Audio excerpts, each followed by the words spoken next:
This is Michelle Sisler, owner of Keys to Imagination, and today I would like to welcome Sally Ritchie. Sally is a private music instructor and expert in creating games to teach music concepts. She holds a patent on an entire line of games, and today will show us some effective ways to teach and drill scales and key signatures on the keyboard with triple threat tiles and tumbling key signature dice. Thank you, Michelle. Let's have fun with key signatures, said no one, ever. I've been looking for lots of ways to make learning this aspect of music theory a little more engaging. And I thought I would share some of the things that have worked well for me. I start out by teaching major pentascales, which I'm sure most of us do. And the kids have had them in their lesson books quite a bit. Some multi-key approaches use more than others, but the method that I generally go with after we get to a point where we're working on pentascales is to start with the C major pentascale. And I use just some really simple manipulatives. I find if the students are moving things and touching things, they have a little bit more reason to remember them. So I use simple things. This is just a cloth keyboard that I got from Chose Music. It's by TCW Resources. But I have a laminated one on my desk that's there all the time. You can use the piano keys. It doesn't matter what you use, but this method seems to be quite a successful one. I start out by starting with the key of C major because we all know that's easy and there's no black keys. So we put one marker on each of the keys that form a C major pentascale. And so the students have understood half steps and whole steps by this time. And so I will ask them to look at this pentascale or this 5-finger pattern and tell me where is the hidden half step. And those of you who know me know that I have hidden things all over to try to trick the students. And so if they need my help, they do. I talk to them about the fact that if there's one skipped, it's a whole step. But ultimately what I want to get to is one of two ways.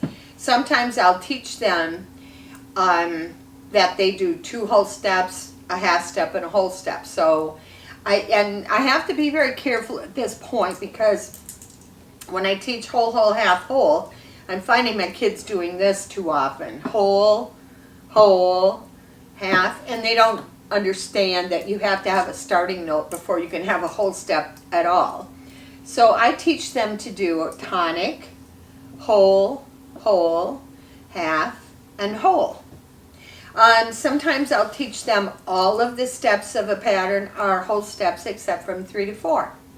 Either way, and however you arrive at that, they need to be fluent in constructing major 5-finger patterns.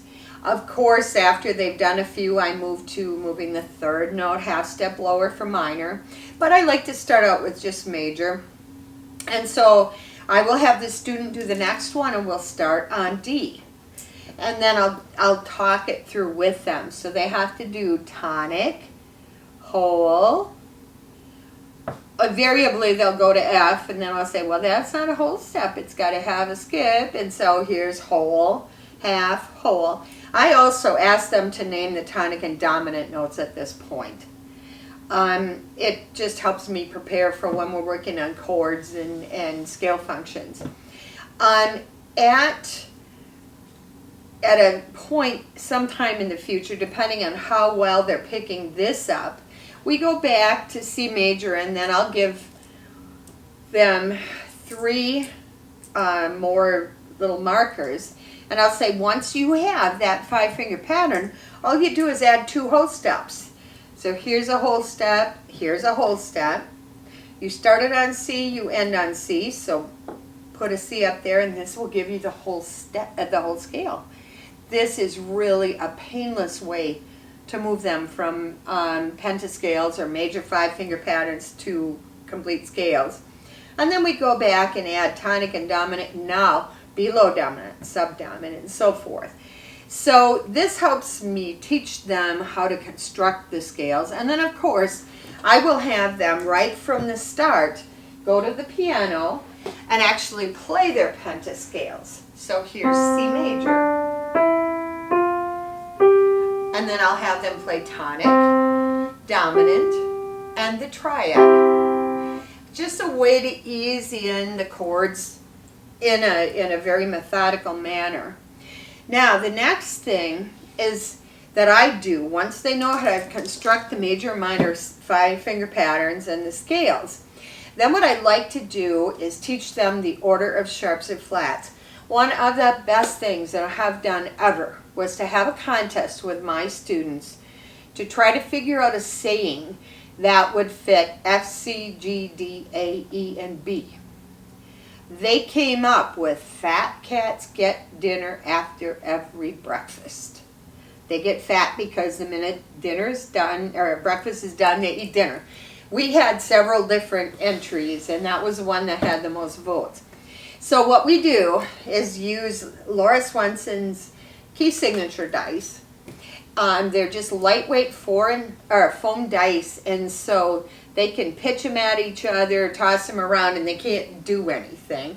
I've had even little students learn the order of sharps and flats while they were waiting for brothers and sisters at lessons. And Michelle had a student who was ready to quit lessons, and he was ignoring key signatures in his lesson, and suddenly she started using this and started hitting in the theory end more, and all of a sudden it just grabbed him. So it can be a really useful tool, and it's a simple thing. So my students would stand around in a circle, and I thought they would lightly toss it to one of the other ones and let it drop, and they ended up pitching it to each other and trying to nail them, but they had fun. And all they had to do at first, like for instance, here's 6 sharps, they had to just name F, C, G, D, A, and E. All of the kids learned that easily, even the very little ones. And then we moved on to telling, okay, well, the last sharp is a half step below tonic. So if your last sharp is a D sharp, move it a half step up. And I like to use just these simple markers and physically have them move it. And they get into this naming the keys quite easily. Then I will give them a blue one, and they move it down 3 half steps, and they've got the minor. By physically doing it, they remember it much more easily. Then you have to move on to how do you keep this fresh in their memory. And the way I do that, I use our triple threat key signature game. This is a domino game where our tiles have symbols, key signatures, and major names and minor names. A key signature will match either its major name or its minor name, and those 3 symbols match in any combination. So I will play that with them. By the time they play the game even once, they're quite fast at it. How many sharps is this? Fat F, C, G, D, A. Yeah, A sharp is your last sharp. A sharp. Find that. And you go up a half step, it tells you the major key. B. B. Can you match it? B major. And then once you know the major tonic, the note, first note, then you go down 3 half steps. So 1, 2, 3. So D, E minor. E minor, E minor. So I think you're drawing again. G major. Boom. That's it. So what are the 4 sharps? F, C, G, and D. So, D sharp, and so what major? E major, or C sharp minor. Good. That's too bad because I could have played on E major. Okay, C sharp or A sharp. I can't match that, but I do have a couple of logos. I think I'll do this one. Now it's your turn. So 4 sharps are what?